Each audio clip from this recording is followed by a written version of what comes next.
do, not least to connect, to share critical information and engage in many of the important issues facing the industry today. So it's an honor to welcome you to cemtech Asia, which over the remaining sessions will bring together more speakers and cover a multitude of cement manufacturing technologies. We owe special thanks to the individuals and companies who have agreed to participate in this conference and who will share their knowledge and expertise over the coming sessions. Thanks to all of you also for joining us today. Brief overview of the program. As you can see, we've had three broadly different sessions looking at the markets, industry trends, some technology keynotes yesterday when we heard from a number of turnkey technology suppliers discussing a cluster of some of the high potential technologies for low carbon production, including alternative fuels, calcined clays, carbon capture. And today we'll continue those discussions and look into other areas and other technologies that manufacturers are adopting to drive down CO2 emissions, including alternative fuels and low carbon fuels, bioprocessing, refractories and waste heat recovery systems. If you would like to see the full program and haven't yet, please do visit cemnet.com. You'll be able to download the full list of speakers. Today we're going to try and be as interactive as possible, so please use the Q&A button to ask questions. Just type them in and we'll try and answer them after each presentation. If you do miss anything, there'll be lots of options to catch up, either from the archive on cemnet.com or check your emails. We'll be sending slides and on-demand recordings after the event ends on Friday. And so to session 4, and I'd like to welcome our panel for the session today. We've got representatives from 4 very well-known organizations. We're joined from the NCB and Shell Markets in India, Hasley Refractories, and Kawasaki Heavy Industries. And to start this session, I'm particularly happy to introduce our first speaker of the day. And if you'd like to start loading your slides now, Mr. Tanaka Toshinori of Kawasaki Heavy Industries in Japan. Tanaka majored in mechanical engineering at graduate school and joined Kawasaki Heavy Industries in 2014. After joining Kawasaki, he has designed and commissioned waste heat recovery power generation systems for cement plants both domestically in Japan and overseas. And today he's going to talk to us about evaluating and installing waste heat recovery power generation in a cement plant. So over to you. Thank you. Can I start? Please do. Please do. We can see your slides. The floor is yours. Okay. Thank you for your introduction, Thomas. Then I'll start my presentation. Good evening, ladies and gentlemen in Asia, and good morning in Europe. Thank you for your introduction. And I'm Toshinori Tanaka of Kawasaki Heavy Industry. It is my great pleasure to be given this opportunity to make such a huge conference, cemtech Asia 2021. Today, I will make a presentation about our technology for waste heat recovery power generator in cement plants.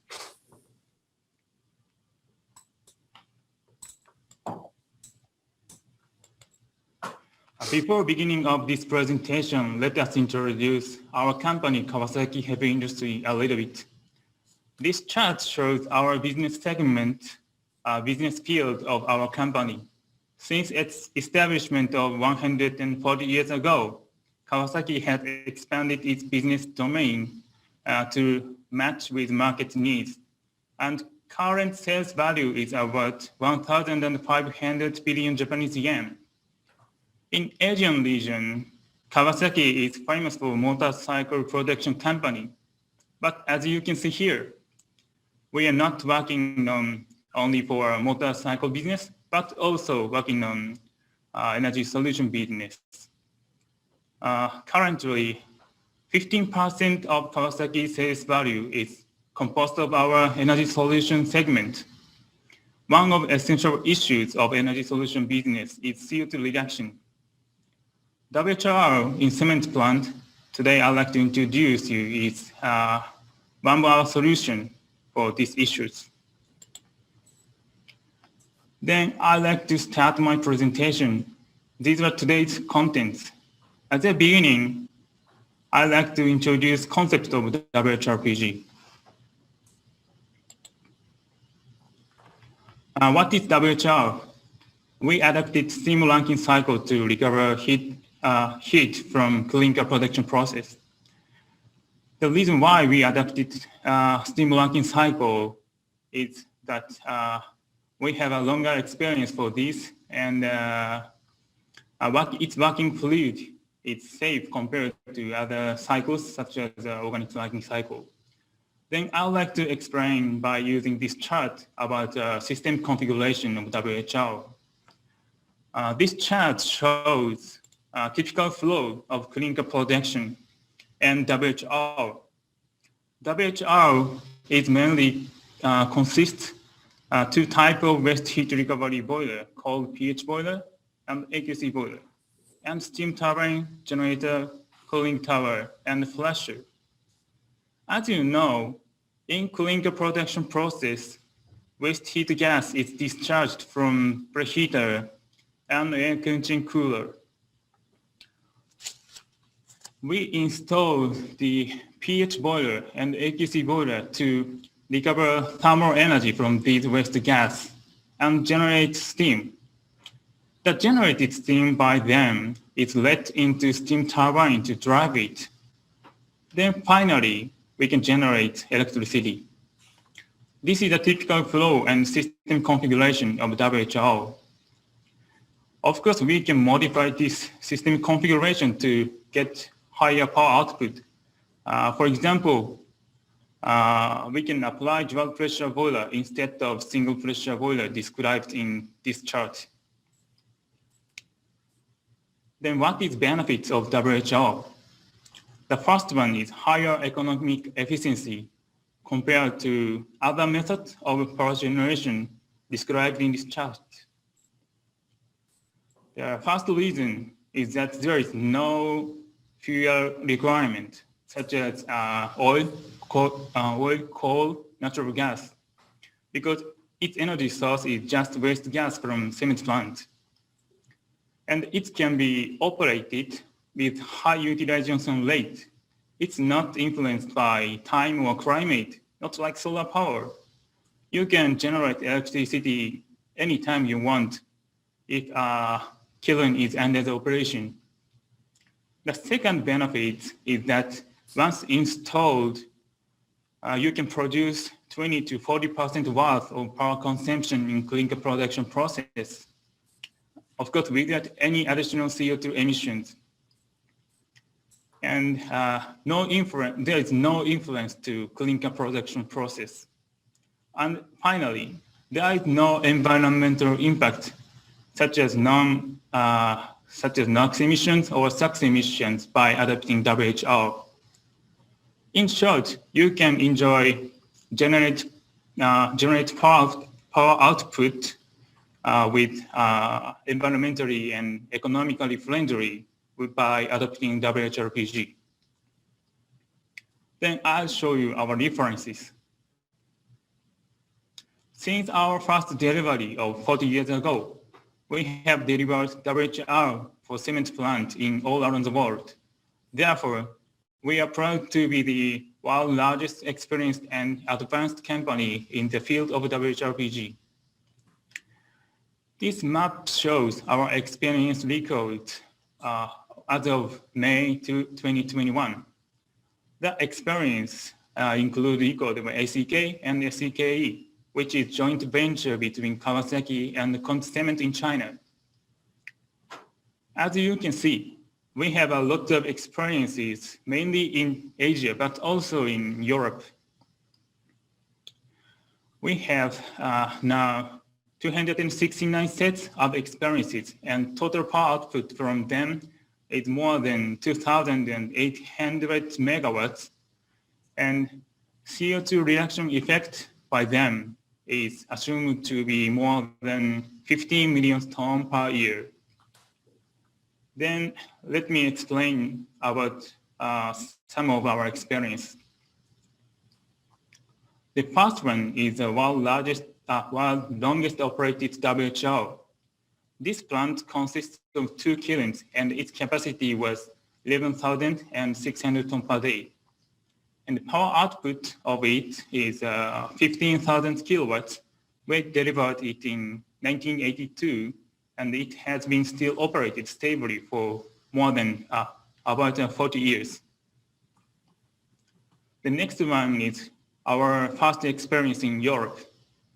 Kiln capacity was 3,500 tons per day, and power output was 7,630 kilowatts. It started the operation since 2012, and we adapted dual pressure boiler as PH boiler to increase power output. This is the world's largest one. This plant consists of 6 kilns, and total kiln capacity is 44,000 tons per day. WHO consists of 3 turbines, and total power output from this is 67 megawatts in total, and its maximum record in the world. This is the world's largest WHLPG as per 1 steam turbine. We delivered it in 2018. This WHR is installed for 6 kilns. Total kiln capacity is 31,000 tons per day. WHR4, this plant consists of 10 boilers and 1 steam turbine, and the power output is 43.5 megawatts. That's it for introduction of our experience. Then next, we'd like to introduce you about our advanced technology for heat recovery. Before introduction of each boiler's features, I'd like to focus on dust characteristics of each pH and AQC gas. Both pH and AQC boiler contains a lot of dust, but characteristics of them is different. This chart shows dust concentration and grain diameter. At first, about pH boiler. pH gas contains a lot of fine dust. Fine dust is high cohesive and it may accumulate on boiler too. As a countermeasure, we had to consider effective dust removal system, not to remove dust on tube surface. The next, AQC boiler contains less dust, but its grain diameter is very large, and its grain is also hard. So, as a concern, when dust enters the boiler, boiler 2 may be damaged by these hardened large grain dust. As a countermeasure, we had to consider dust removal system at upstream of the boiler. Then I'd like to introduce each boiler features. At first, I'd like to introduce features of AQC boiler. This picture shows typical flow of AQC boiler. As I explained on previous page, the dust contained in the AQC boiler is hard and may damage the boiler too. Therefore, extracted gas from AQC is led to dust removal device called preduster at first. Preduster is a sedimentary type dust removal device, so we can remove dust at the upstream of AQC boiler with lower draft loss. AQC gas passing through preduster is clean, so we can apply fin tube to get higher power output. In addition to it, we extract AQC gas from a new tapping point installed at the mid of AQC to get more power generation as well. That's it for feature of AQC boiler. And then next, I'd like to make an introduction of pH boiler. We have two types of pH boiler. One is conventional pH boiler. We have more than 30 years of operation history for them with high reliability. But currently, we developed newly upgraded pH boiler called Vega. We delivered first Vega boiler in 2017, and it has been operated stably with good performance. We have gotten 21 sets of order of the Vega, and 7 of them has started operation with good performance so far. And today, I'd like to introduce you about the feature of this Vega boiler. As I mentioned, dust contained in pH gas is high cohesive and may accumulate on boiler tube. Therefore, hammering equipment was developed as a high efficiency dust removal method for Vega boiler. And also, by conducting experiment, we optimized tube structure for Vega. By this countermeasure, we could make its body compact and also make its draft loss lower. As you can see in this graph, you can understand Vega's draft loss is lower than other stably. As a result, following special feature was obtained. First one is a higher power output compared to other conventional ones. We can increase heat transfer surface compared to other conventional pH boiler because of its Vega's compact body and its low draft loss. According to this graph, 11% much higher power output can be obtainable comparing to other pH boiler by adopting Vega. And second, less draft loss can save IDF power consumption, so you can reduce your running cost of the cement clinker production process. There's also structural features. We adapted modular design for Vega, as you can see in this picture. Therefore, you can easily install the boiler and minimize the construction period. Finally, lightweight and compact body. This is comparison with conventional pH boiler and our Vega boiler. As you can see, obviously Vega boiler is compact, and as a result, the weight of Vega is approximately 30% less than others. Next, I'd like to show you real performance of WHO. What is important to enjoy benefits of WHO? I think high reliability of system is essential for it. As mentioned before, our WHR have been operated with higher and stable power output for a long period, over 30 years. And also, availability against the killing operation time of our WHR is over 98%.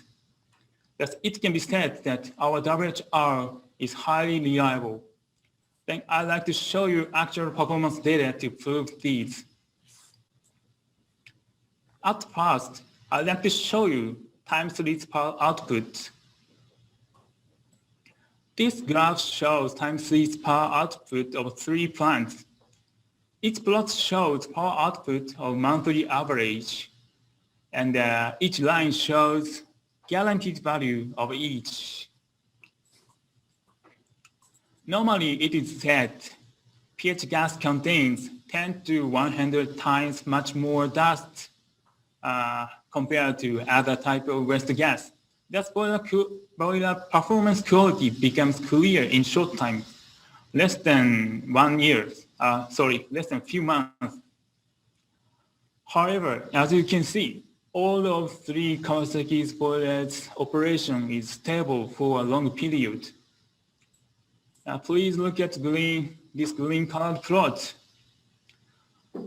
This WHR has been operated stably for a long time, more than 20 years. I think you can understand Kawasaki's WHR-PG is stably operated.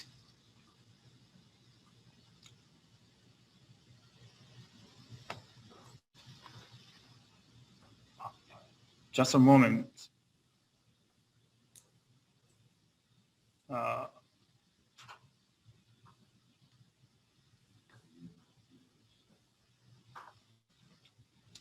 Okay, then this graph shows power output of WHR where Vega boiler is installed. It has started operation since November of 2017. As you can see, this WHR is stably operated for 3 years. We recognize this boiler will continue stable operation for a long period because, as I mentioned before, PH boiler's operation quality is clear in short time. In addition to it, 15% of fuel used in this kiln is sludge as an alternative fuel. Thus, it was proven that Vega boiler can be operated under condition using alternative fuels. Finally, I'd like to show you operation time of Kawasaki's WHR. This shows kiln operation and WHR operation time for 10 years from 2005 to 2015. As you can see, high availability against kiln operation time is proved. Our WHR's availability is more than 98% stably for about 10 years. By these three graphs, I think you can understand how stable and reliable our WHR is. This is summary of today's presentation. At first, I introduce you about Kawasaki's experience. Kawasaki has produced 269 WHR with total power output 2,871 megawatts. And total CO2 reduction effect of these is about 15 million tons per year. Thanks to reliable technology, the WHR maintains a stable high power output for the long term with high availability. Finally, I introduce you about our new product, Vega boiler. And adopting of Vega boiler can obtain following features. One is higher power output, and one is low draft loss, and it can save ideal power consumption. And easy installation and using modular blocks, and lightweight compact body. In short, more contribution for CO2 reduction is expected by adopting Vega boiler. That's all for my presentation. It is highly appreciated if you are interested in my presentation and our product. If you have any question, please send us email here. Thank you for your kind attention and your important time. That's all. Thank you. Thank you very much for that excellent presentation. Very concise and clear. It's really impressive. Nearly 16 million tons of CO2 emissions are reduced from all the waste heat recovery systems that have been installed by Kawasaki, which is a great achievement. And it's clear that waste heat recovery systems are a big focus now for cement producers across the world, and in particular in India. And we heard on Monday from Raju Goyal, the Chief Technology Officer of Ultratech, that they will be tripling their waste heat recovery systems in their next 3 years. I think he had a target of 300 megawatts from waste heat recovery, up from around 100 presently. So it's a really important topic and a piece of technology that really needs to be thoroughly embraced. It's got a very high penetration in China, and of course your Kawasaki joint venture with Conch is based in China. But obviously it's of great interest to companies everywhere. You've developed the new Vega boiler, which is really interesting, and I think we have a paper on that in a previous International Cement Review magazine. What prompted Kawasaki to develop this boiler? It's more efficient, but was it in order to address the issue of alternative fuels particularly? Was there a reason for developing this kind of new boiler with a hammer system? Mm-hmm. Sorry, please. Yeah, so just to talk about the Vega boiler, your new pH boiler. It has a system inside, a hammering system inside. It's designed and it brings with it efficiencies, 11% increase in output. But I was wondering if you could talk about the development of this boiler. Why did you choose to develop? Why did Kawasaki develop this boiler? And is it to satisfy cement plants that are burning alternative fuels?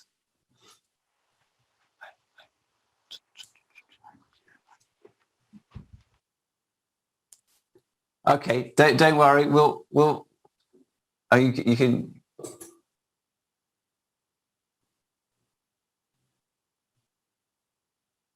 Okay, your microphone has stopped. Sorry. Okay. Yeah, I can hear you. The reason why we developed Vega is for replacements of the old ones. Okay. Then, in addition, cement manufacturer using also alternative fuels. So, to keep performance, we developed the strong hammering equipment and high efficiency boiler. Okay, very good. The typical lifetime of a boiler, is it what is the lifetime? Is it 30 years or 20 years? How long would you expect the boiler to last? Well,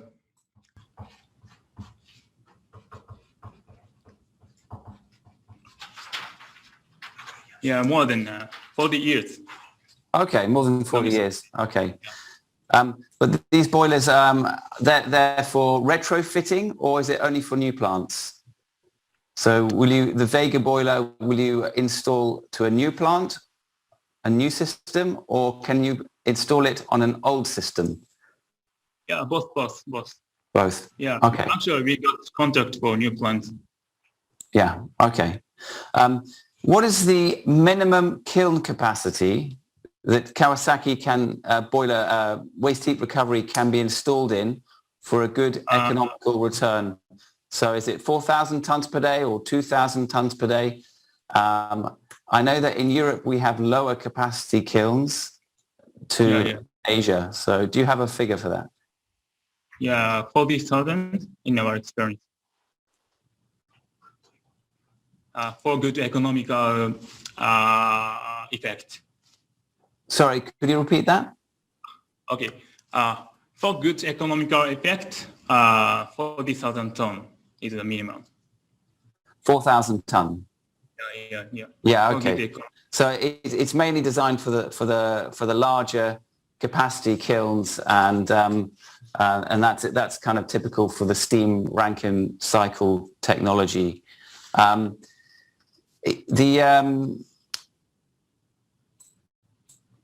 Other questions that we've been asking, I'm just going through now. How would you compare the water steam process to the ORC system, organic Rankine system?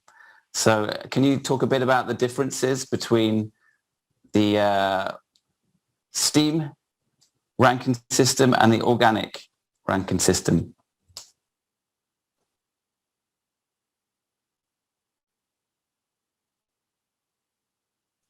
Yeah, in steam ranking cycle system, its working fluid is water and steam, but the other type of cycle, such as organic ranking cycle and binary cycle, it is, for example, silicon oil and etc. is used for working fluid. Is it correct? Yeah. Is it okay? Yeah. Okay. Answer? All right. And typically, as we understand it, the organic ranking system has benefits at lower temperatures, I believe. Okay. So, well, thank you very much, Tanaka, for your presentation. The slides will be sent round. It's an important piece of technology, and we appreciate your time sharing it with us today. We're going to move on to our second presentation now. I'd like to introduce Preacher Chok Jarensuk from Hasley Refractories. He's calling in from Bangkok today, and Preacher is the regional manager of Hasley Refractories Thailand Sales and Technical Support Department. He holds a bachelor's degree in industrial engineering from Mahidol University and has 12 years of experience working with refractories in high temperature industries. So, Preacher, if you'd like to share your slides, and the floor is yours. Sure. Thank you, Thomas.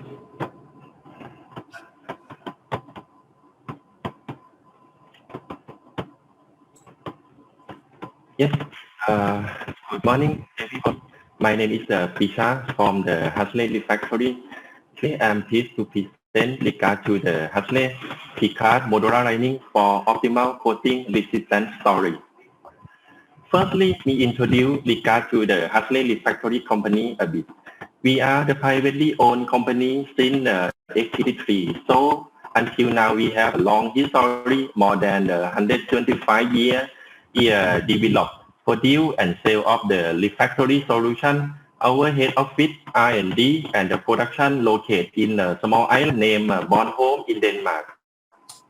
Also, we have a European sales office that located in the Copenhagen, the capital city of the Denmark, and subsidiary in India and Thailand.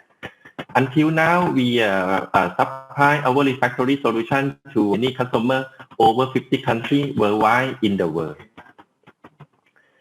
If we talk about the challenge caused by the use of the alternative fuel, today the world average using of the alternative fuel consumption is around 18%, and the consumption can go up, right up every year. We forecast that the consumption of the alternative fuel using can be up to 30% in the 10 years more. And one challenge by using alternative fuel, it will keep much more the chemical, especially in the combustion process. Alternative fuel, they have many kinds and many types of the fuel, like the low coal, lignite, H coke, and the biomass that will create the coal like the alkaline, calcium, and sulfate. Another type of the alternative fuel, such as the inorganic waste, plastic, rubber, garbage, will create the chemical look like the chloride, sulfate, phosphate, and variable. If we talk about the effect on the cement process and the refractory, the chemical attack in the combustion process can be transformed and change the formation look like the build up or the coating stick to the refractory lining. In the coat up or the build up stick to the refractory lining, it will reduce the efficiency and the capacity of the combustion process. Also, it reduces the lifetime of the refractory. In this drawing, we show the area that they always facing the problem regard to the build-up or the coating. This is the area in the cement industry from the preheater side, laser duct wall, inlet arc, feed pipe, smoke chamber, or the inlet chamber wall, also in the kinte. The next slide, I would like to show the picture of the coating that we always found from the cement industry. This picture is come from a cement plant that they use alternative fuel, often from 10% up to 30%. That many coatings stick to the refractory lining and reduce the efficiency and the capacity of the combustion process. In the Hasley, we try to develop and out any solution to solve the coating and the build-up problem. And finally, we succeed to develop the Hasley Picard modular lining system.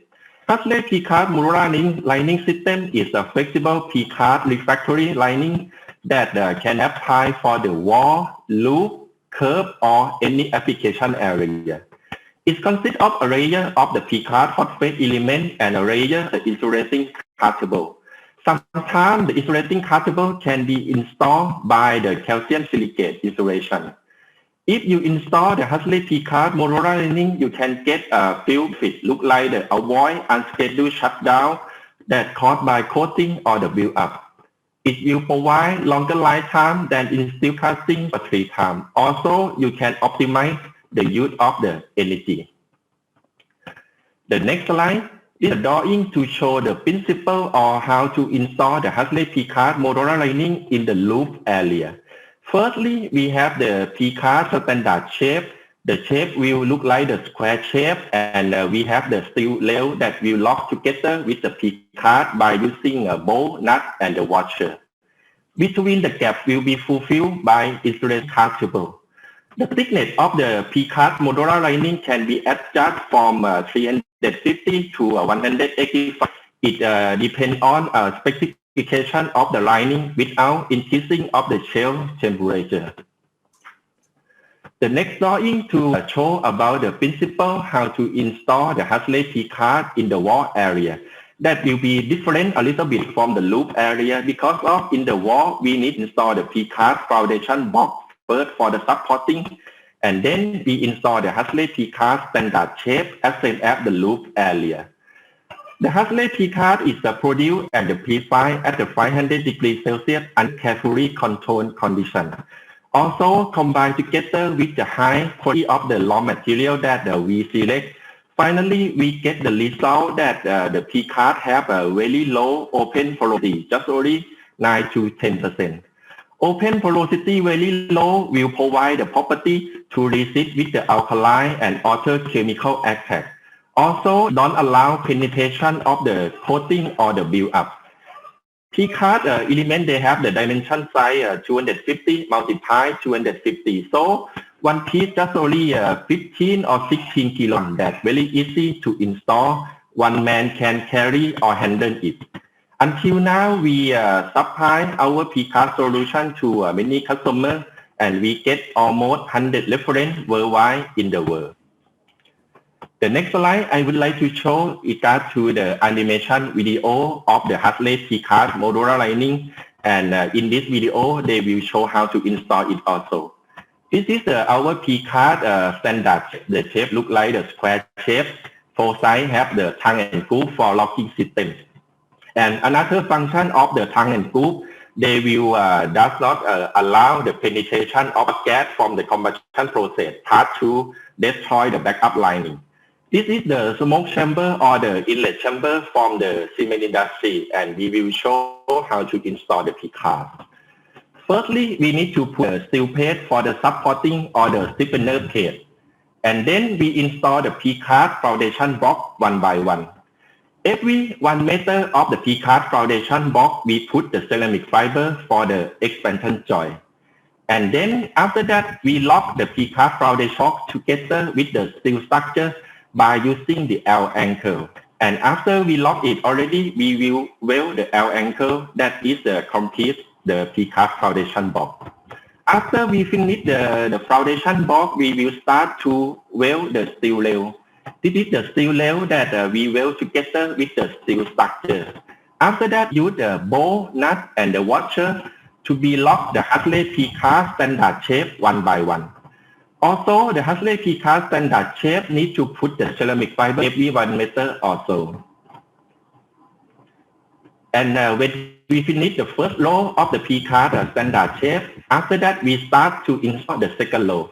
After we complete the second row, we will install the backup lining.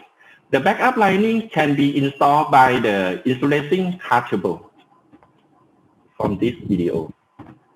Yes, this is the insulating cartable. When you install the insulating cartable, the P-card hot phase, they will have the function look like the foam work.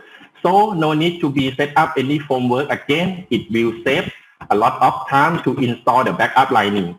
When you complete the backup lining, you back to install the P-card standard shape again, 2 or 3 rows, And after that, you install the backup lining step by step until the P-card has been complete in whole of the area.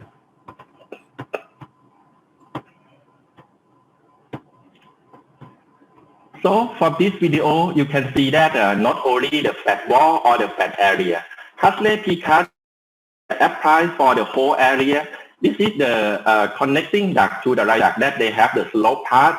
Also, the slope part in the inlet chamber or the smoke chamber that we call cemtech can be applied for the P-card also. So after the animation video, I would like to present one case study from our cement customer in the ASEAN. They have a coating problem in the smoke chamber and the riser duct for a long time. Their kiln capacity 8,000 tons per day, and they operate 90% of the coal and the 10% of the alternative fuel. We start to discuss with them since 2016, and finally we conclude to install a tryout of the P-card modular lining in the riser duct wall to compare its performance with the existing cardable. So the installation is in the 2016. This is the picture for the installation. You can see, firstly, we install the steel plate for the supporting, and then install the P-card foundation box as you see on the animation video. We lock it with the L anchor, and after we lock, we weld the L anchor. That is complete. After that, we weld the steel rail together with the steel structure and use bolt, nut, and the washer to be locked the standard shape. The length of the bolt can be adjusted. It depends on the thickness of the lining from 185 to 360 millimeters. This picture shows after we complete the installation. And then after that, we have the inspect and the follow up the P-card every shutdown. And then 1.5 years, we have a chance to be set the scaffolding to inspect the Huxley P-card very closely. At that time, the Huxley P-card have shown the very good result after 1.5 years. No any coating stick to the P-card lining compared with the above area that they have already have some coating stick to the lining. Also, if you zoom in or focus in the surface of the P-card, it still be have the Huxley logo on the surface. That means after 1.5 years, they have no wear, no abrasion or no damage on the card element. The last inspection is was in September 2020 or last year. At that time, the Huxley P-card modular lining, they have lifetime 4 years. We can see this picture. The Huxley P-card is still be in good condition. You can see that without any coating, compared with the area nearby here that they have many coating already stick to the lining. Also, in the bottom part, the cardable in the bottom part have already fell down and they need to repair it. Actually, in this area, they repair the cardable every 1.5 to 2 years. Until now, the P-card modular lining in this cement plant, they have the lifetime 4.5 years, and we set the scaffolding to inspect it very closely. We found only one small damage area like this picture, but it's nothing. We expect that the Huxley modular lining, this one can be run 1 or 2 shutdown more. However, this is just only one case study. We have many case studies from the other area, from cement plant, also the other industry like the power, boiler, and steel industry. You can find out more case study about the P-card at our website www.huxley-refactory.com. The next slide, we will talk about the advantage point or why choosing the Huxley P-card solution. Firstly, the Huxley modular lining are made in the controlled factory condition P5 at the 500 degrees Celsius. It means Huxley P-card will provide you the higher quality than in steel casting. The higher quality means that you can expect the longer lifetime. From our reference and our experience, Huxley P-card modular lining will provide the longer lifetime than steel casting 2 or 3 times. The longer lifetime, it means you can save the cost, save the refactory cost, save the maintenance cost also. And no need for a specialized die-out campaign because of the Huxley modular lining have already P5 at the 500 degrees Celsius. Also, Huxley P-card element, they have no any shelf life. You can keep it in your warehouse 1 year, 2 year, 5 year, 10 year. It still be can install, but sometimes 10 year is too long. Huxley modular lining hotbed are very smooth and have a very low open porosity, just only 9 to 10%. Regard to the very low porosity, it provides you the property to resist with the alkali and the other chemical attack. Also, it resist with the build-up or the coating that stick to the refractory lining, and then you can keep your production space-free without coating or the build-up. You can run your process with a smoother, full capacity, full efficiency. Also, it allows you to increase to use much more alternative fuel. Today, modular lining is made from a very good all-round refractory cartable named D59A. D59A is a top quality low cement cartable that we produce. They have a combination property between the high strength, high wear resistance, and high alkali and chemical attack resistance. It can be used in the most application, not only the smoke chamber or the riser duct or the cement industry. This is the sample that in the area that we apply for the Huxley P-card. This is the cyclone vertical bull node or the cyclone column from cement industry. In this area, they always facing the problem regard to the wear and the abrasion problem. Huxley P-card can be applied here. This is the cooler loop from the cement industry that we can apply for the P-card. Also, cooler wall can be installed the Huxley P-card. Thin hood area from cement industry, feed pipe we can design for the P-card, and cooler node also we can design for the P-card. So for all of the application, you can see we have only one type of the element. It means you keep just only one standard shape of the P-card and you can use in the all area. No need to keep too much type of the element. Huxley modular lining, they have a weight only 15 to 16 kilograms that very easy to install. One man can carry or handle it. So for the installation, need to use any special lifting machine like the crane or gear. It will save the installation time a lot. Sometimes it can save the installation time up to 50%. However, it depends on the skill and the experience of the worker. Huxley always provide a supervisor to take care of the Huxley P-card installation to make sure that the installation have follow the Huxley standard deviation. So the next slide we talk about the SDG or the Sustainable Development Goal Policy. Huxley modular lining can support you to achieve 2 points of the SDG goal.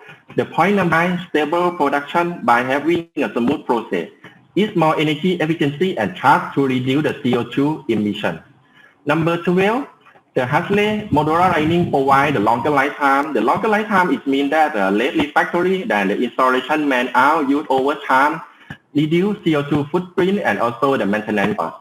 And finally, the Huxley modular lining can help the industry to realize higher alternative fuel rate due to the alkali resistance and the build-up reduction.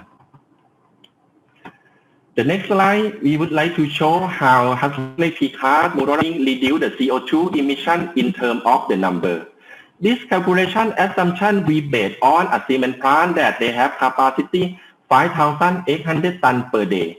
The calculation can vary from plant to plant and the other factor. So you cannot use this table for copy and paste, but this table is for your guide or for your idea number that how the P-card can reduce CO2.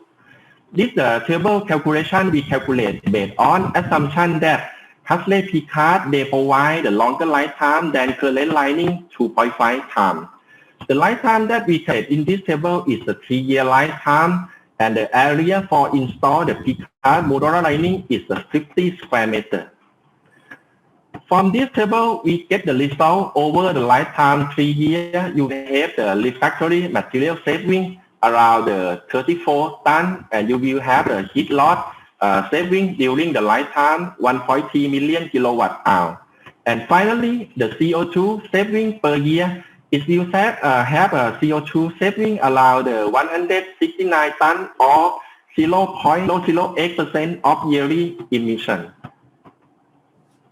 Finally, if you integrate with the Hartley Picard modular lining solution, or you want to discuss with us any refractory issue you have, refractory problem, you can contact us in this detail. We have Mr. Ka. He is the head of the business who take care of the market in India, Middle East, and East Africa. For me, I take care of the market in Asia, Australia, and New Zealand. Last guy, Mr. Daniel, he is a regional sales manager who takes care of the market in Europe, West Africa, North and South America. And then you can follow Hartley on LinkedIn and Facebook. You can search at Hartley Refractory and you can find us. On LinkedIn and Facebook, we always share the new case story or technical news every week. Thank you for your kind attention.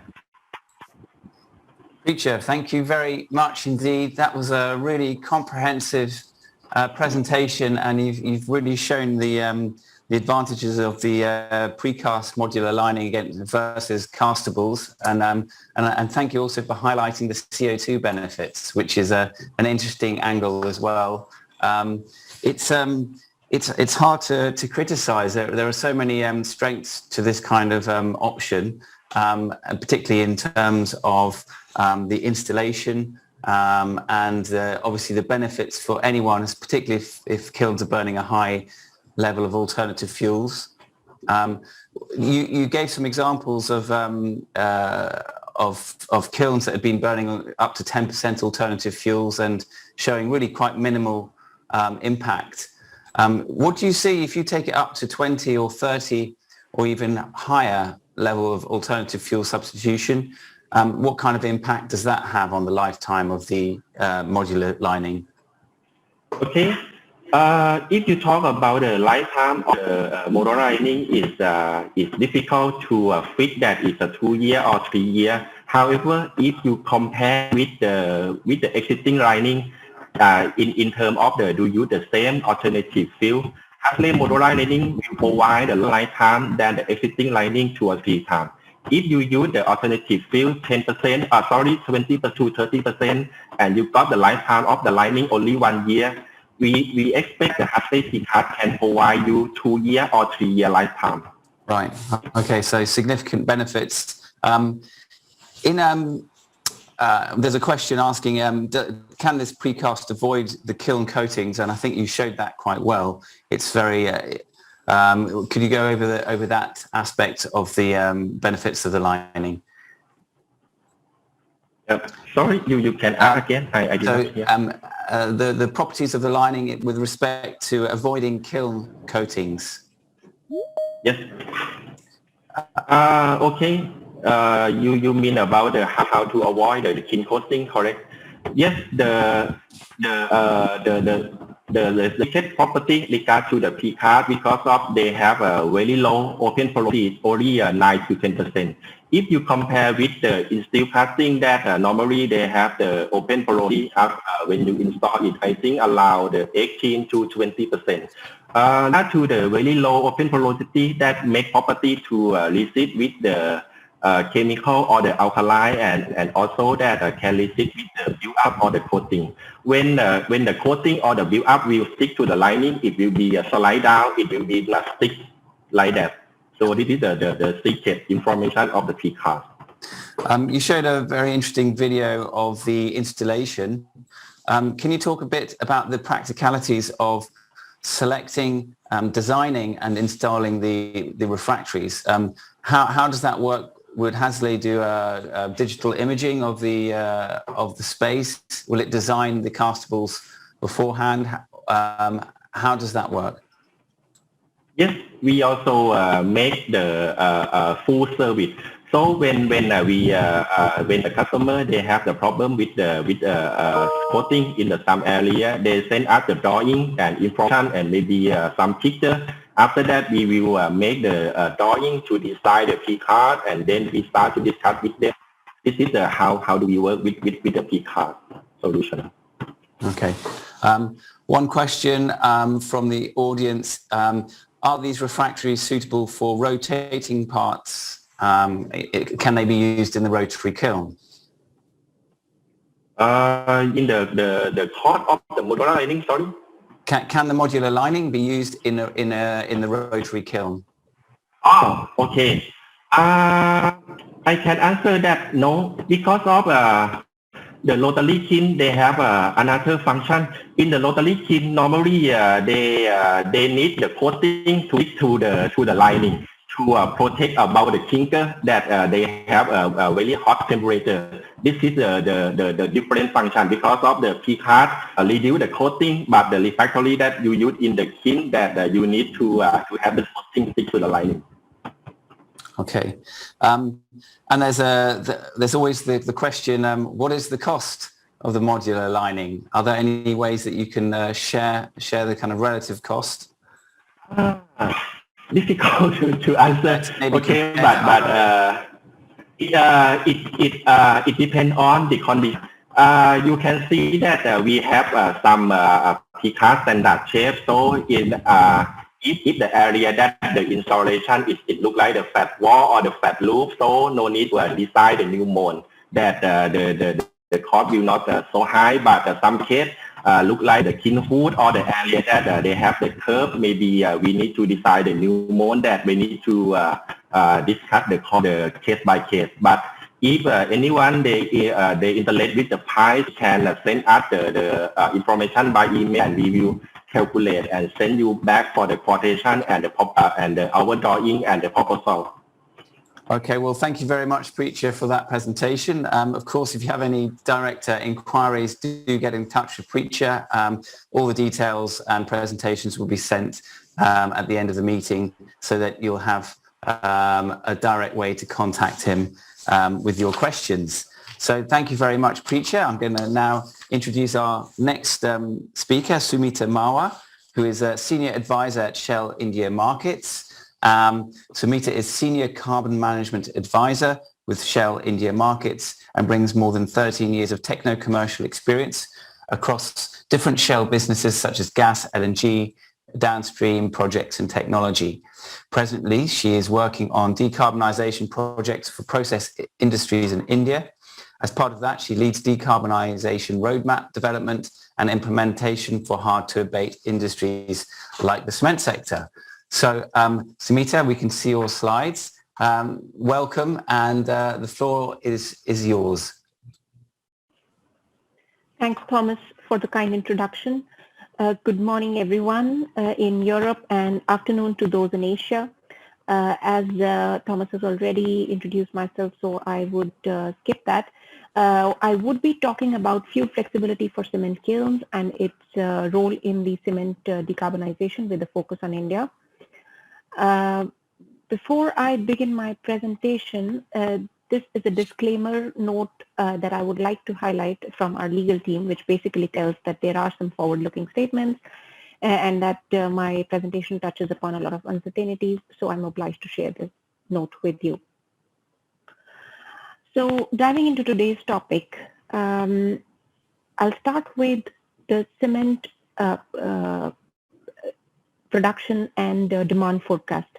So the rising global population and urbanization patterns, along with the infrastructure development needs, is only going to drive up the demand for cement and concrete furthermore. And the global cement production is set to grow by 20% by 2050 by various estimates. And some of the regional considerations to note here are that regions such as China and Middle East already have excess cement production capacity, with the cement production per capita levels well above the global average and expected to slow down in terms of capacity additions, whereas other regions such as India and Africa are set to increase their domestic production capacity to fulfill their infrastructure development needs. So that brings me to the graph on the left-hand side, which shows that India's cement capacity is expected to rise, growing from about 350 million tons today to more than 500 million tons in the next 5 years, driving the share of India in the world production from 8 to 20%. Though the key challenge would be the availability of quality limestone resources. Now let's look at the right-hand side, which shows the fuel mix in the cement industry, which is the topic of my presentation today. And the graph shows that today coal and petcoke are dominant fuel sources with almost 90% of the fuel share in India. And going forward, even with all the technology support or fuel policy support, or even if carbon prices impositions increase, the fuel mix is not expected to change substantially in the next 15 to 20 years in the base case scenario, because there is a large share of production which comes from existing fleet of facilities. Therefore, the decarbonization of cement industry from fuel perspective becomes quite interesting and challenging. Now let's look at the suite of decarbonization levers available to the cement industry in general. So the slide shows the schematic on top, which shows the hotspots in the cement production value chain, which everyone here, I believe, is fully aware of. If we talk about energy input, 70% of it comes from fuel, and rest majorly from electricity, and a minor share comes from steam. And if we look at the energy output, it goes to the, majorly it goes into the process, which is the kiln part of the whole cement production value chain. However, the thing to highlight here is that even if one decarbonizes the fuel emissions for a cement plant, it would only eliminate 35% or of total emissions, as the rest comes from process. I'm talking about probably higher than average fuel efficient plants here. And on the right hand side, it talks about the decarbonization levers available for each part of the value chain. And I would divide it into 5 broad categories. One is fuel switching, whether it is in kiln or captive power or internal supply chain. The second category would be alternative materials, where it is about reducing the amount of limestone used and thereby its mining. The third category would be material efficiency, or what we call as circularity, where cement industry can leverage various opportunities for cross-sector circularity, which includes using waste or byproducts from one process to close the material loop and reduce the energy use and emissions. And I think that's already happening in quite a number of cement plants, not just in India, but all over. For example, steel slag or red mud is used, which is an example of this material efficiency. The fourth category would be energy efficiency measures, which we also spoke about just now, like waste heat recovery technologies or AI-based process optimization, enabling more efficiency both on the production and the energy side for the cement plant.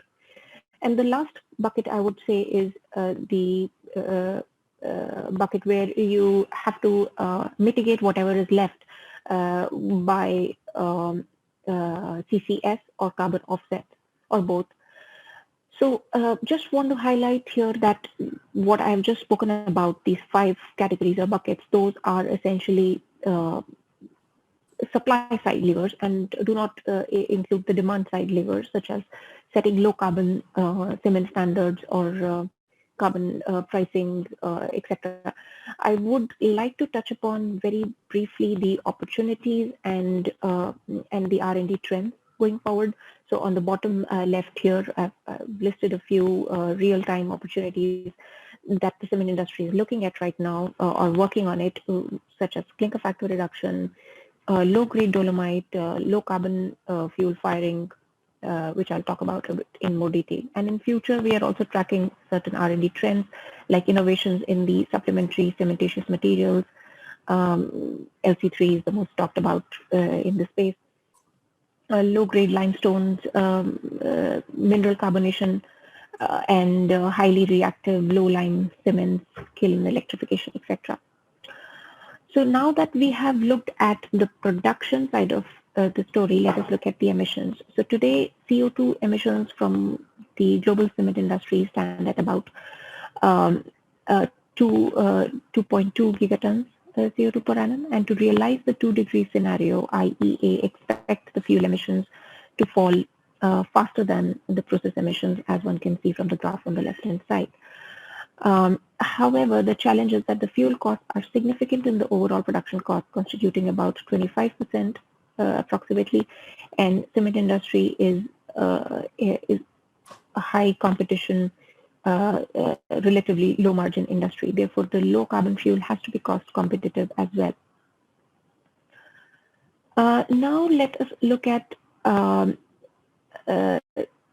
how much the emissions reduction one can expect from fuel switching, or how much it is expected to deliver. So to realize 2-degree scenario, there has to be a significant reduction of the direct CO2 emissions, and IEA estimates the emissions to reduce by 24% compared to the current levels. This is approximately 7.7 gigatons on a cumulative basis compared to their reference case. By 2050, it means the emissions should come down to 1.7 gigatons CO2 per annum. And implementing this vision requires accelerated development and deployment of all the CO2 emission reduction levers that I spoke about, and also includes supported policy, public-private collaboration, financing mechanisms, and social acceptance of some of the technologies. So out of this 7.7 gigatons of production that is required, fuel switching, you can see, is expected to contribute 13%, but along with CCUS will deliver 60% of the emissions. So keeping the focus on fuel switching here, right-hand side shows a list of fuels available to switch to. Am I audible? Yes, yeah. Yeah, okay. So this is the list that I will go through in detail in the subsequent slides with detailed analysis from technical, operational, commercial, and emissions point of view, and also share my analysis on ranking them for short-term and long-term for the Indian context. So starting with natural gas. Let us look at natural gas from technical perspective. So we all know that natural gas is easier to burn. It is, however, it has lower radiative heat transfer than characteristics than solid fuel such as petcoke or coal. And a natural gas flame, it ignites earlier, it releases intense heat and has a maximum available temperature of 2000 degrees, which is well above the kiln process temperature requirement of 1450 degrees, but lacks a dissipation of heat as compared with a solid fuel flame. So it will require some plant-specific adjustments, for example, burners. So from a technical standpoint, switching to gas firing would require readaptation of certain processes. At the same time, natural gas offers several advantages as it does not need any preparation such as drying or grinding, and the combustion takes place readily once the gas has been mixed with proper amount of air and ignition temperature has reached. Another important advantage of natural gas firing is the need for very little or no primary air, making the more valuable secondary air to be used in combustion in the kiln. Therefore, it's a viable fuel to be switched to from a technical standpoint, and hence the bubble is green there, which I've used to highlight where the fuel stands in terms of the in that category for a cement kiln. Operationally, cement plant needs to be connected. There are certain supply chain considerations here where a cement plant needs to be connected to the gas grid for supply. That's given so that the gas is available as a fuel. And the gas supply infrastructure is a key for this option to be feasible. Also, since one would require huge volumes of fuel, given the amount of fuel that is burnt in a cement kiln, long-term procurement of gas would make sense from supply security as well. And if we look at the supply infrastructure from the Indian context, the gas grid is concentrated mainly in the northern and western part of the country, and most of the cement plants are in south and east.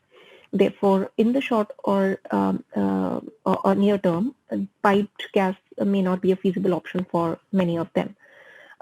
So we also looked at the option of supplying gas by in the liquefied form, which is LNG in trucks.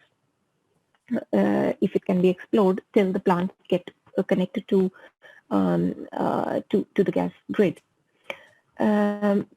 However, this would require regasification kit and cryogenic storage system to be installed at or near the plant, which may add to the costs.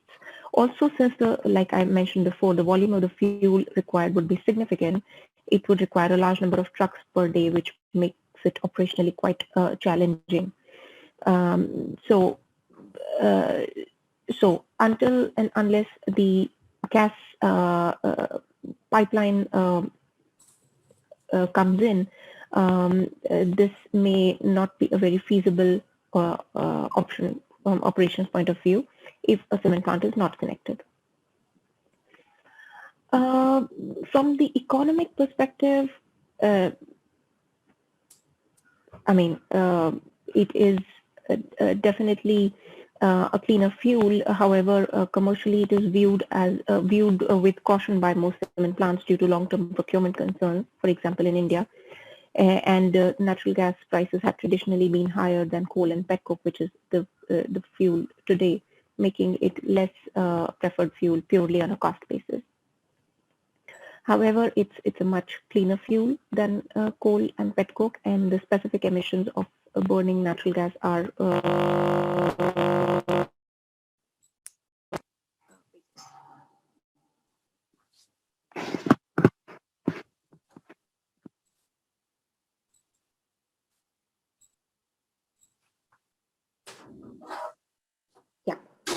now let's look at biomass.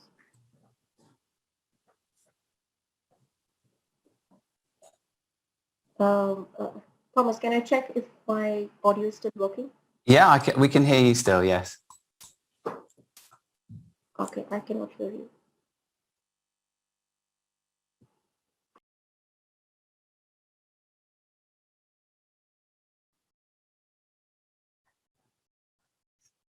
Hello?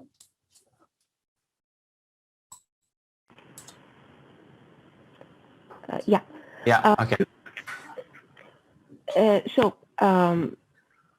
Biomass is one of the fuels which is getting a prominence in the fuel mix for cement industry. Globally, biomass has become a major component in countries in EU, where it makes 40 to 60% of the fuel mix in some of the plants. However, in India, the cement plants use limited amount of biomass, about on an average 3 to 5%, and have trialed up to 20% as well as part of AFR in the kiln, and it is mainly a waste biomass. Technically, biomass has calorific limitations and has certain constraints like high moisture, ash, and chloride content. And the maximum available temperature is also less than the kiln requirement. So it's about 1100 to 1200 degrees. Therefore, it has to be used in combination with a fuel with a high calorific value, like petcoke or gas or hydrogen. Also, new feeding and drying systems are needed when switching to may be needed when switching to biomass as a fuel. Operationally, it's a concern because of its limited availability. and biomass such as bamboo can be grown, but it will need land. And reports such as Climate Change Committee UK report on biomass recognize that biomass resources are limited, and there are many different activities competing for these resources, including power generation and heating of buildings and industry. Cultivation of biomass for fuel could also compete with farming applications. However, the best use of biomass is where it maximizes the removal and minimizes the release of carbon into the atmosphere. Therefore, collaborations with companies making high-yield bamboo can be explored for making such a switch. Commercially, even though specific fuel emissions are high, biomass attracts zero carbon price in some schemes such as EU ETS, making them effective for achieving decarbonization goals for a cement plant. Now moving on to hydrogen. Hydrogen firing in cement kiln is a bit futuristic as of today and is largely untested. And from a technical standpoint, though hydrogen has high calorific content and maximum available temperature is high, it may present challenges similar to natural gas, where it may have less radiative heat transfer than its solid fuel counterparts. Therefore, it will also require some modifications to burners and fuel nozzles, etc., similar challenges as natural gas. Additionally, kiln redesign may be needed for a cement plant to switch away from petcoke to hydrogen, and it requires a focused future study and pilots. Also, there will be a need to consider environmental permitting, additional hazard risk assessments for hydrogen. Therefore, it's recommended as a fuel for greenfield kilns than existing ones, given the retrofitting investments that need to be done for hydrogen. Operationally, no pretreatment is needed. However, hydrogen will require more infrastructure like electrolyzers or storage, access to renewable power if you want green hydrogen, which, again, looking at the Indian context, it may have certain limitations there. If we look at economic considerations, on-site production, either using SMR, which is steam methane reforming technology, or electrolysis, is uneconomical in the short term, and the costs of hydrogen are expected to come down as the technology climbs down the learning curve, both on electrolyzers as well as on the renewable power costs. On the emission side, the specific emissions of burning green hydrogen are significantly lower. They're about 35% of that of coal or petcoke on a life cycle basis. Now let's look at concentrated solar power as an option. Again, this one is also more of a futuristic fuel option for cement kilns. However, just want to touch upon this briefly in my presentation to make it exhaustive. So this could be used in cement kilns. However, it will require significant kiln redesign, and operationally, a storage facility would also be needed because it is a solar-based source of heat. And there are several technologies available like molten salt, but they are not commercially viable in the short to medium term, and therefore it's not really a feasible option as of today. Looking at the technical, operational, and economics as well, it is a very high capex option and requires significant land as well. the CSP, like concentrated solar power as a source of heat, is, like I said, not viable. However, its carbon intensity is almost nil, as it's a renewable source here. Now, having looked at these individual fuels, this slide shows, or graph shows, the key assumptions that went into cost comparisons for these fuels, which I discussed in the previous slides, and also forms the basis of ranking the fuels in both short term and longer term. Now, this graph shows the output of one of the case study that we considered, where we considered a 3,000 tons per day of cement plant in India for ranking these fuels against the existing fuel suite, which is coal or petcoke. We assessed them on operational and technical feasibility scales for short term, and it can be seen that none of the low or zero carbon fuels, which are marked as green bubbles here, compete with the existing fuels in the short term, and each fuel either has a technical constraint or operational, or both, in the short term. But if we have to move forward, biomass and MSW, which is municipal solid waste, are kind of second best, if I can say that, followed by natural gas, and the least favorable is hydrogen and concentrated solar power, as expected.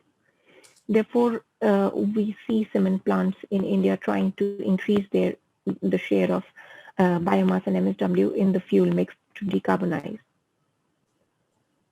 Now let's look at the ranking in the longer term.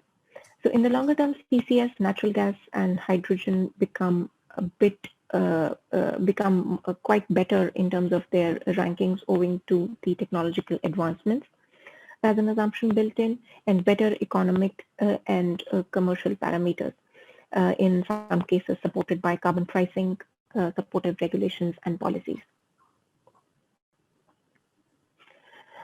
This slide shows an illustrative pathway for reaching net zero for a plant by maintaining the focus on fuel switching and CCS. The left-hand side of the slide shows a graph where clinker factor reduction measures are implemented, and the assumption here is that clinker factor comes down from 80% to 60%, with base case as petcoke firing in the kiln. However, the emissions intensity, as can be seen by the blue line, only comes down from 0.83 to just under 0.5.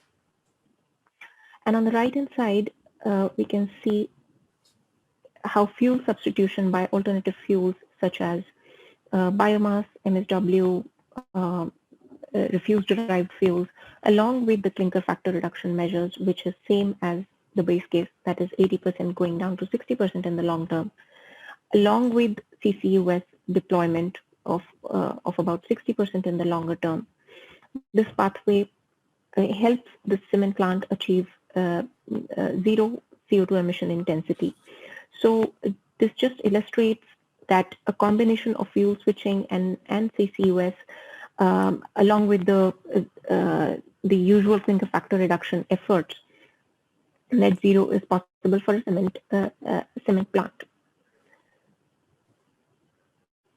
So to conclude, I would just like to highlight a few thoughts here and leave everyone with those messages on what more is required to make fuel switching possible. So carbon tax, subsidies, setting standards for low carbon cement shall help promote cost competitiveness and fuel decarbonization. The other key thing is that switching to biomass or MSW or gas is possible today. However, the key concern is availability. The third point I want to make here is that carbon pricing would be key to drive cost parity with the existing fuels. without which it would be a tall order. And the last point is that carbon capture, utilization, and storage will remain key to decarbonizing both fuel and process emissions, and cost reductions in CCUS shall drive their adoption faster and at a large scale. With that, I would like to end my presentation. Thanks for listening in.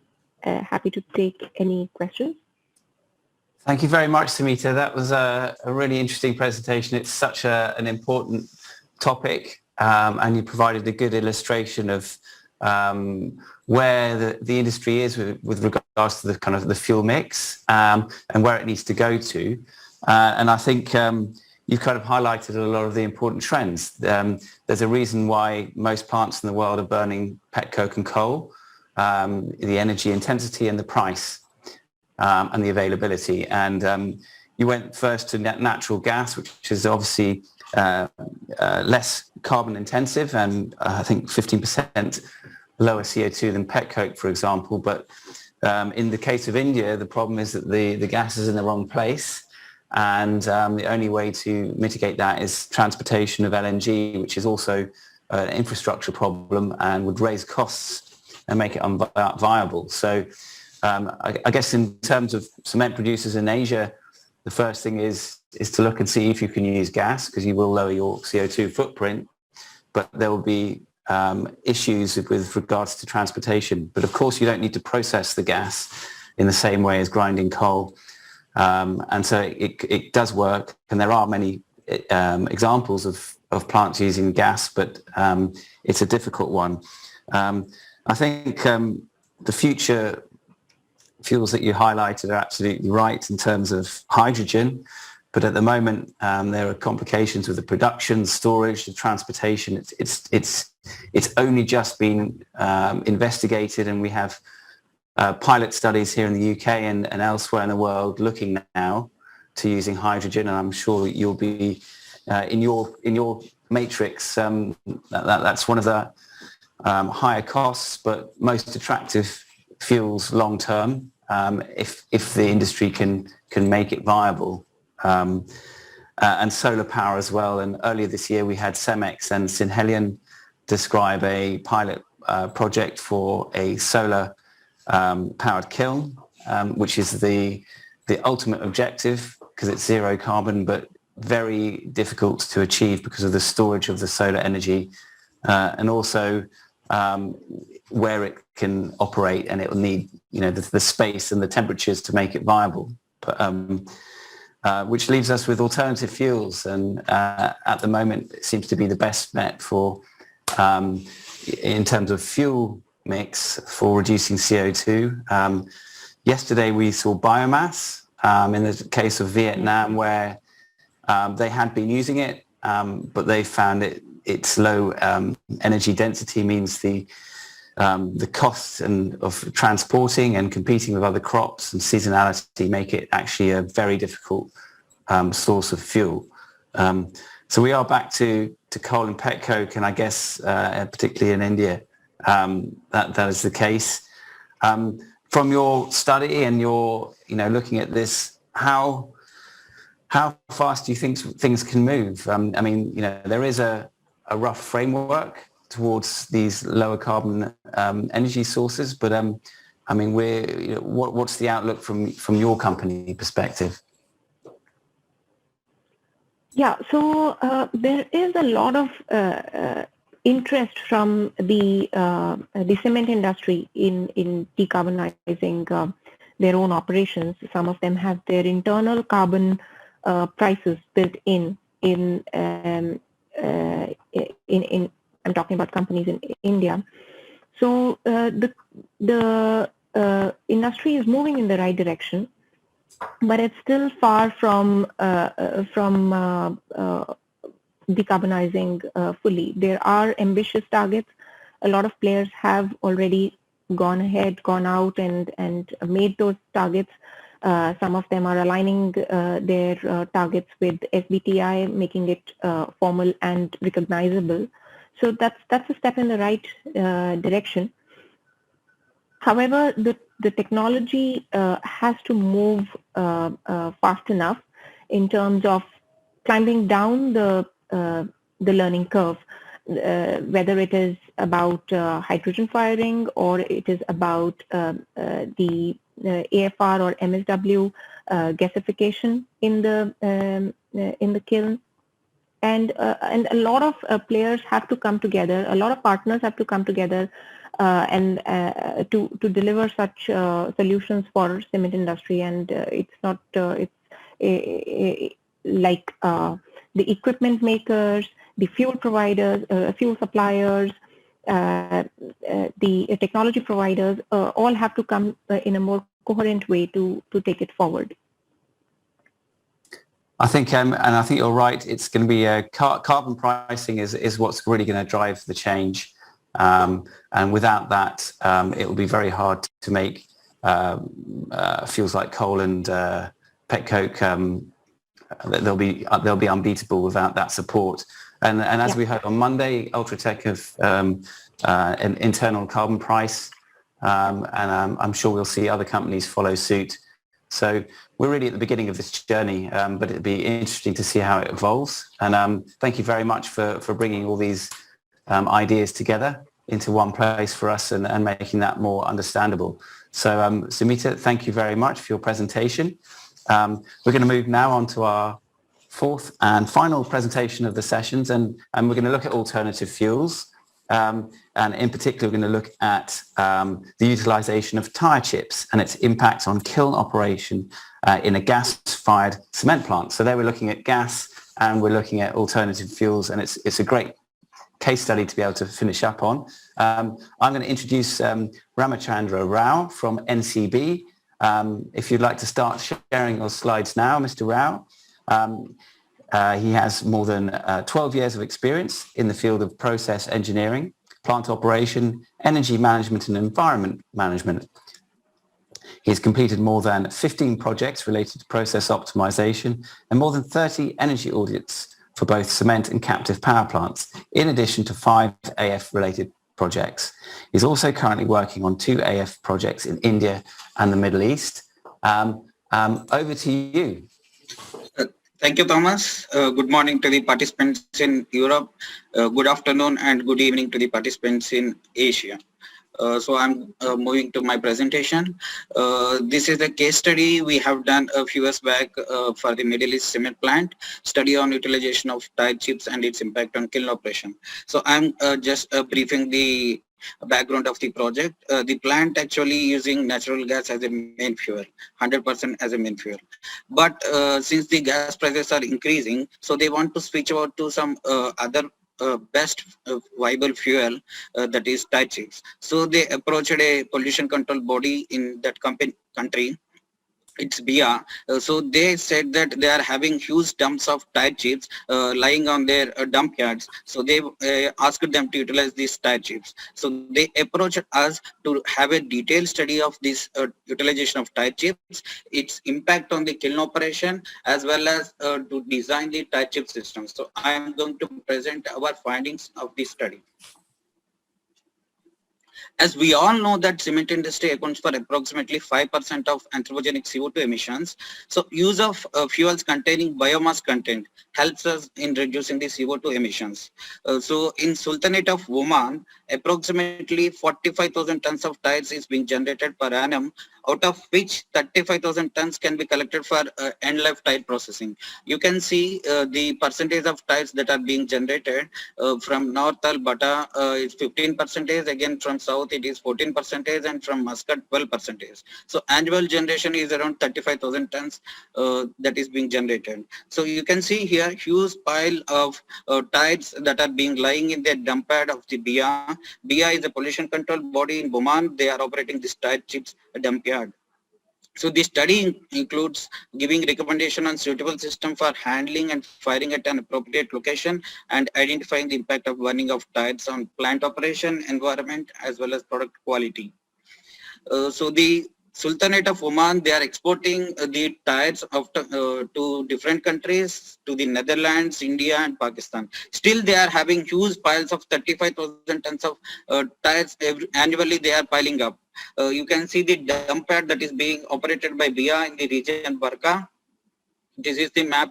This is the picture taken from the satellite. You can see the huge dump yards lying there. So they want to clear these dump yards. So they approached the plant, and the plant further approached us to have a detailed study. So coming to the plant specifications, the plant is having 3 kilns. Kiln 1 capacity is 2,500 tons per day. Kiln 2 is 1,800 tons per day, and the kiln 3 is 4,000 tons per day. Both the kilns are having 5-stage preheater, with kiln 1 and kiln 2 is of single-stage preheater, whereas the kiln 3 is of double-string preheater. And all the 3 plants are having, 3 units are having chlorine bypass. So the plant is completely using natural gas as the main fuel. You can see this is the photo taken from the Google map. This is line 1, this is line 2, and this one is unit 3.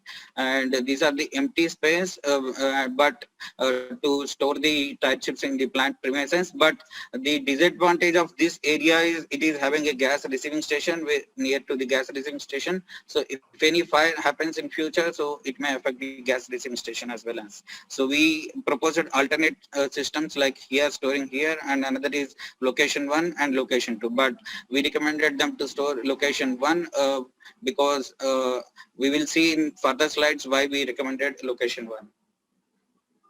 So as a part of study, we have to study the plant operating condition also, because we have to find out the impact on kiln operation as well as the product quality. So we have done some process measurements for all the 3 lines to find out which line is the best suitable for firing the tire chips. You can see here the line 1, the preheater exit gas flow is 1.7 nm³ per kg clinker, and the calciner outlet oxygen is 2.2%, and the kiln inlet is 7%. So they can fire either in the calciner as well as in the kiln, because there is a sufficient amount of oxygen is there. And the specific heat consumption works out to be around 800 kilocalories per kg clinker, but the plant is, the line 1 is having high alkali to sulfur ratio of 5.4. The gas resonance time in the calciner works out to be 4 seconds. Similarly, we have done the measurements for line 2. The preheater exit gas flow is very much high of 2 nm³ per kg clinker. The temperature is also high of 320 degrees centigrade, but the oxygen at calciner outlet and at kiln inlet are good. Oxygen at kiln inlet is 6%, 6.9%, and at the calciner outlet was 3.5%. But the specific heat consumption you can see is 863 kilocalories per kg clinker, which is high. The alkali sulfur ratio is 2.7. The gas resistance time is 3 seconds only. So coming to the line 3 is relatively new when compared to the line 1 and line 2. It is having 2 strings, double strings, and for preheater string 1, the flow is 0.93 nm³, and for preheater string 2, it is 0.85 nm³ per kg clinker. So both together works out to be around 1.7 nm³ per kg clinker, which is low when compared to the line 1 and line 2. The specific heat consumption is also pretty much good when compared to line 1 and line 2. It's 746 kilocalories per kg clinker.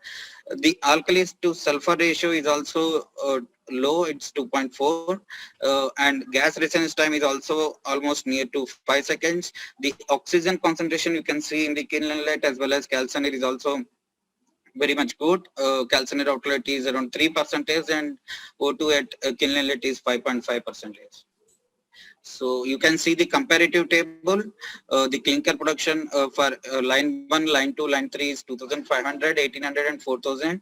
Specific heat consumption for line 3 is low. Even specific heat gas flow is also for line 1 and line 3 is same, but heat consumption is low in line 3. And the gas resonance time in the calciner for line 3 is 5 seconds. So based on these factors, and as well as alkali to sulfur ratios and the quality, considering we recommended to go for line 3 for the plant. And the plant also ultimately selected to use this tire chips in line 3 at first.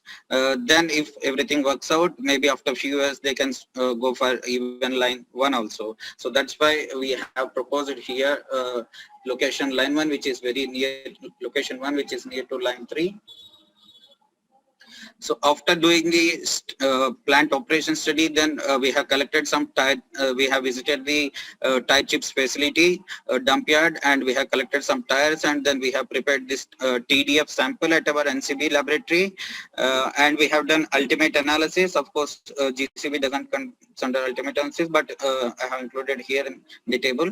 The gross calorific value works out to be around 6,700 kilocalories, and the carbon content is also good, 60%. You can see the approximate analysis. The moisture content is less than 1%, but the ash content is high. So the plant never used any alternate fuel, so that they doesn't have any issues of using ash content. But now once they start firing these tires, then they will have to incorporate ash in their raw mix design also. So they have to take care of this ash content. So we have recommended, we have given the recommendations also. The volatile matter is also good, around 50%. So based on these factors, so based on the availability, we have calculated the percentage TSR works out to be around 21%. And the method of tire utilization is tire chips, because BIA is ready to provide the tires in the form of chips, and moreover, using tires in the form of chips is good for process also, because low CO formation will be there instead of using whole tires. The kiln 3 orifice gas velocity we have also calculated, because that is very important, because once we start firing the tire chips in the calciner, so they may fall down into the kiln inlet. So the gas velocity at the orifice is very important, and it is very good, 29 meters per second, almost 30 meters per second. So if the tire chips also falls down because of the size issues, then they will be lifted back, and while falling down also the tires will combust and the size reduction will takes place, and they again will be lifted up. So the injection point, the calciner is having a mixing chamber. So we recommended them to go for in the calciner vessel instead of mixing chamber, because there may be chances of clogging or abrasion on the walls. So of the ducts entering in the mixing chamber, because it contains iron. So there may be some melting of iron will be there, and then clogging at the, because if the any operation issues are there, then later on it will freeze also. So that's why we recommended them to go for in the calciner version. The feed chute, coming to the feed chute, so feed chute also plays an important role. So we recommended them to have a length of 2.5 meters with an angle of 70 degrees is needed to avoid the wall effects. Otherwise, if the angle is less than say 50 degrees, then it may touch, the tire chips may touch the walls, and it will fall down just like a free fall. So we recommended to have the length of 2.5 meters with an angle of 70 degrees. So these are our system design basis, the tire chips of maximum 50 mm and residence time of more than 4 seconds, and excess oxygen for combustion, because natural gas, we know the air to fuel ratio will be almost equal to 1, but for solid fuels we need to have more air to fuel ratio. And the maximum TSR works out to be 21% based on the availability, and the maximum firing capacity we have worked out around 5 TPH rated and 7.5 TPH design. So then we have proposed them two options. Option 1 contains grab train. We will see the option in the flow sheets. Grab train having double grid and capacity is 6 tons. Apron feeder of 10 TPH. It is metallic apron feeder. Belt conveyor should be oil resistance, fire and anti-static resistance, because the tire chips contains whites also, and the capacity is around 15 TPH. Way feeder, we propose a screw way feeder, and chain conveyor is advanced chain conveyor with the electrical operated double flap pole. So you can see this is the flow sheet of the tire handling system. This is for option 1, having in the open ground, and the grab can will pick the tire chips, and it will put it in the hopper, and from hopper a series of belt conveyors are there. From the belt conveyors, then it will go to the screw conveyor and then chain conveyor, and having electrical double flap wall and into the calciner. Similarly, this is for option 2. We have proposed option 2 so that the plant can choose which is the best one. The grab crane is again double grid, and apron feeder instead of belt conveyors, we proposed here is the flexible conveyor, or you can say steep angle conveyor with a capacity of 7.5 TPH, and the way feeder is screw way feeder, and again en masse conveyor. So this is the option 2, having an underground pit and overground pit, and the grab can will pick from the pit and it will put it in the hopper. From the hopper, it will goes to the steep angle conveyor, then to chain conveyor, and to the double flap one. So this is the 3D view of the proposed system. You can see this is the storage yard, and this is the hopper, and this is the preheater building. You can have this screw feeder, and this is the double chute and double flap wall. So we have also proposed them a learning curve, because this is for the first time the plant is using solid fuel, that too solid alternate fuel. Even the plants which are using solid fuels for years, they are facing the problem of going for high TSR. So, but this plant, they never experienced using solid fuel. So we proposed a slow learning curve over a period of 5 years instead of 2 to 3 years. We proposed a over a period of 5 years. So in the first year, they will reach around 1.5 tons, and second year they will reach to around 2.2 or 2 tons per hour. Then in the final year, they will reach the target of 5 tons per hour firing rate. And now coming to the impact on process. So we, because the plant asked us to do the impact assessment, which is very needed for achieving the high TSR. So the calciner residence time without TDF works out to be 4.9, but with TDF it marginally increased because the natural gas contains more gas volume, whereas for TDF the gas volume reduces. So the residence time increased marginally. The quantity of combustion gases also, you can see slightly reduction is there because of the utilization of tires. Heat consumption, of course, it went up marginally negative, but by adjusting the process parameters, we can manage and we can maintain the same levels. The production also slightly increased because of reduction in the gas volume of the preheater. So we can feed more material into the system. So the impact assessment on the quality, the chlorine content is high of 57 grams per ton of clinker due to TDF ash having chlorine. But anyhow, the plant is having chlorine bypass, so they can manage. So once you are bypassing the more gas, then again heat consumption goes up. Alkali to sulfur ratio, it improves marginally because it contains more amount of sulfur, so it reduces from 2.14 to 2.09. Then since the plant is introducing ash into the system for the first time and the tires contains iron content, so the plant has to modify the aeromics design, and we have proposed an aeromics design for the plant to achieve the 20% target TSR. Heavy metals, zinc is the one of the main problem. Zinc around 0.03 we have calculated, and it comes to be around 0.03% by weight in clinker. So they cannot go beyond because of high zinc content. So there is a restriction on the TSR. So they cannot go beyond 25% because of the zinc content in the tires.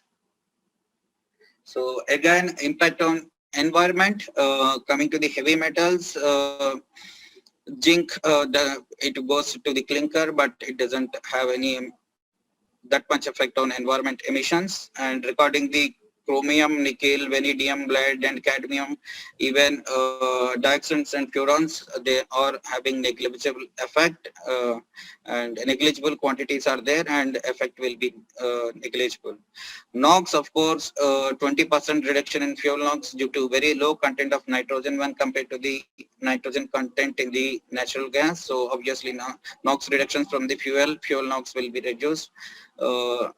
And SO2 emissions in TDF, the sulfur is around 1.3%, but since we all know that cement plant is a good scrubber for SO2 emissions, so because of having raw mill, so because of that scrubbing effect, so SO2 emissions won't be there. So this is our case study which we have done for the cement plant to utilize the tire chips and to go for up to maximum TS of 20%. We have done a complete study from starting from the process measurements to the system design and to assess the impact. So one, if the plant has to, if anybody wants to achieve the high TSR, they have to go, they have to do such a brief study, then only they can go for high TSR of 40%, 50%, because you have to see the impact on process, quality, production, environment, everything. So, and then you have to rectify accordingly to your system. You have to do some modifications, or you have to retrofit systems, or you have to change some process settings, even the quality settings also, so to achieve the TSR. So without that, it's very difficult to have such high TSR percentage, especially the plants in India, because we are operating more than the rated capacity. So you have to do such kind of studies. Thank you. Thank you. Okay, well, thank you very much for that. It was a really concise case study, and you covered all the ground. It was interesting to see how you evaluated the selection of which line to start this process. There's obviously a source of tire chips available to this cement plant, but I was wondering if the plant had considered the benefits of whole tires or versus chips, or was that ever a consideration? And can you talk a bit about the pros and cons of using whole tires versus chip tires? Yeah, we consider it, and moreover, they are having a shredder, and they will provide the tire chips, tires in the form of chips. So we have considered that because they have no option. So we have considered that. Okay. I guess the main thing is the cost of preparing the tire chips, but because there's a facility already doing it, that's been taken for granted. Is there a minimum residence time that you need for burning the tire chips? I think it was 50 millimeter, the size. Yeah, but we consider as 4 seconds as the minimum residence time for burning of tire chips. Okay, and did you mention the calorific value, the net calorific value of the TDF? Was that measured? It's around 6,300. Around 6,000. Kilocalories per kg. Okay, thanks. Did you consider many different injection points before you settled on the final decision? That often has a big impact on the efficiency level and the replacement values that can be reached. And I wonder if you did any CFD modeling. Yeah, good question. We are coming to that. Actually, we have done this CFD modeling, and based on the CFD modeling, we have selected this injection point. Okay. So that was considered the optimum out of all of the different choices. You mentioned a learning curve over 5 years, going from 1 and 1.5 tons per hour up to 5 tons per hour. Is that really necessary? What are you adjusting during the learning curve? I mean, you mentioned some changes to the raw mix perhaps, but why the slow build up and not more accelerated, given the benefits of the burning the tires? Exactly, because the plant, they never experienced operation of utilization of any solid fuel. So the plant people, the mindset of the people is like that. They were afraid, the plant operators, they were afraid that all of a sudden switching from natural gas, which doesn't have any ash content, so the plant will run smoothly. So all of a sudden, if they switch to some other solid fuel, so there may be issues of build-ups, jamming, coating issues will be there because of this sulfur content, alkalis will be there. So the plant operators, they are of different opinion. So so far that we have proposed a slow learning curve. And the plant even requested us to have this slow learning curve so that the mindset of the operators will change first. So they will have the confidence. Once they get the confidence, then they will go for, even they may, once the confidence levels are reached, then they can go even after 3 years also, though we have proposed it for 5 years. A few other questions from our listeners. Metal in the clinker may influence the grinding process, especially with roll presses, which are energy-saving machines. In the grinding process, we have seen problems. how to separate all the the metal flow from the fresh feed. So can you speak a bit about the metal in the tires and how that impacts or could impact the process? I think the metals, because of the high temperature, they will be neutralized and they won't have that much effect on the grinding. Only if the metals are of mm size of 5 mm, 1 mm, 2 mm, then they may affect the grinding process. Right, but they will be small enough when they enter the system to be completely destroyed during the process. Yeah. Does the O2 level increase in the kilnlet and preheated tower outlet? And what was the CO level and temperature at the PHT outlet? They are asking for after TDF utilization. Is that right? Or at present level? So does the O2 level increase at the kiln inlet and preheated tower outlet? Yeah, O2 level will increase because the A2 fuel ratio will increase because we are using tides, because the air requirement will be more, the oxygen requirement will be more when compared to the gas. So obviously air content will be there more. So oxygen content will increase definitely. But practically we haven't measured because the project is undergoing. They are currently erecting the system, handling system. So once it is completed, then only we can get the actual results. So actual result we don't have. Okay. And have you observed any impacts on the cement quality, particularly with regards to the heavy metal content in the alternative fuels? No. Okay, so there's no change to the cement quality. No change, yeah. And was there any significant changes to the raw mix? I mean, you mentioned one or two. Yeah, they have to incorporate the iron content, so they have to significantly change the raw mix design completely, in fact. Yeah. Okay. And in terms of project cost, I mean, apart from the cost of the TDF itself, is there anything you can talk about around the costs of installing such a system? Yeah, sure. I can give some tentative figures. It will be around $4 million US, something like that. And I think there's a question about the shredded tires when they arrive at the plant. Is there any system or what kind of quality checks are being performed on the TDF? Right.